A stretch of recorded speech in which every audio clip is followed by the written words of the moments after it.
And now Vote 2022, the last race of the midterm elections is over. After a hotly contested Georgia runoff, incumbent Democratic Senator Raphael Warnock won another term last night, beating Republican challenger Herschel Walker by about 2 percentage points. President Biden reached out to Warnock in a video posted to his Twitter account.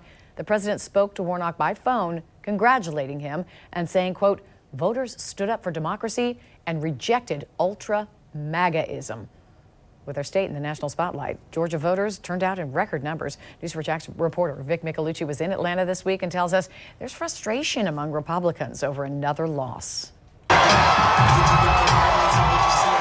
Soon after 10 o'clock on election night, about 3 hours after polls closed, it became clear that Democratic Senator Raphael Warnock would win re-election. The large crowd at his Atlanta watch party celebrated. After a hard-fought campaign, you got me for 6 more years.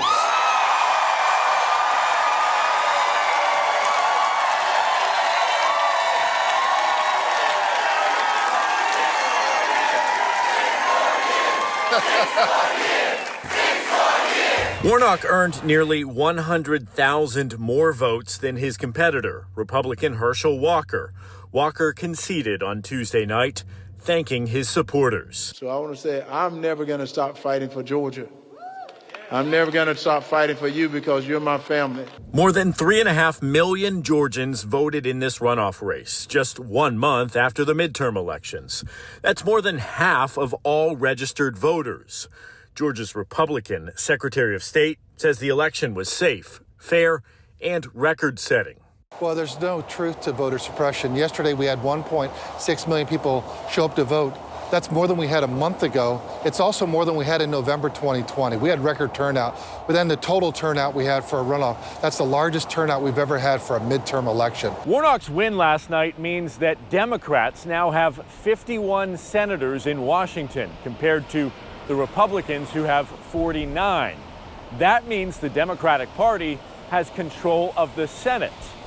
And many people within the Republican Party are upset, saying that Herschel Walker wasn't the right candidate to run for their ticket. He didn't earn my respect or my vote throughout the process. I mean, was it the part that he actually lived in Texas and tried to call Georgia home? Is it the fact that he never articulated a single conservative policy position, not one single one?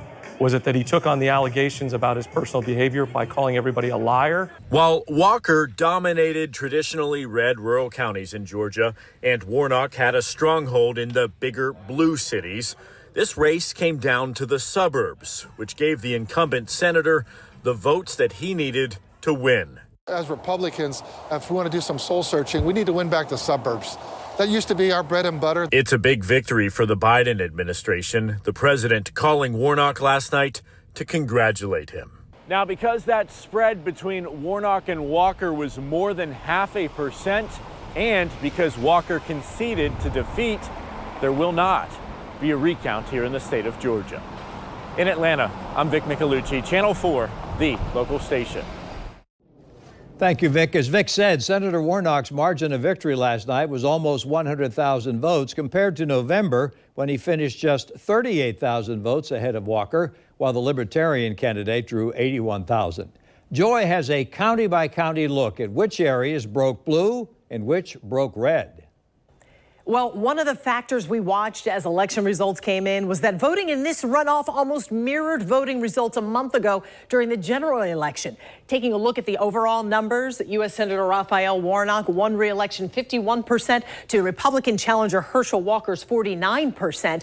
Taking a look at the election results from the general election last month, take a look, almost the same. Warnock 49% to Walker's 48%. Warnock actually did even better this time around. We can keep those numbers up from the general election by tapping here so you can see the similarities as we look at specific counties. Now, with so much of the state voting Republican, you see all this red. It's important to note that most of the red is in rural areas.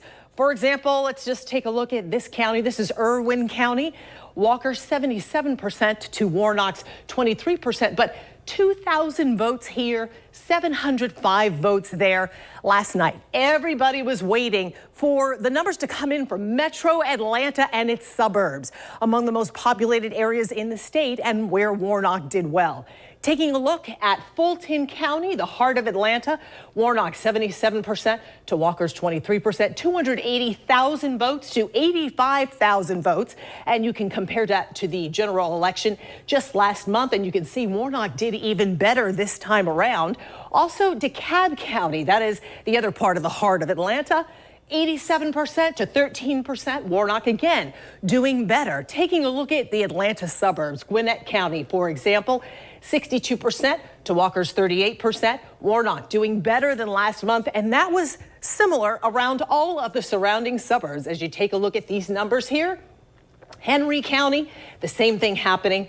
Also Douglas County, 67, 65% last time. Now, let's take a look at our local counties and see how we voted, where voters really voted just about the same as in the general election. You can compare the numbers right here.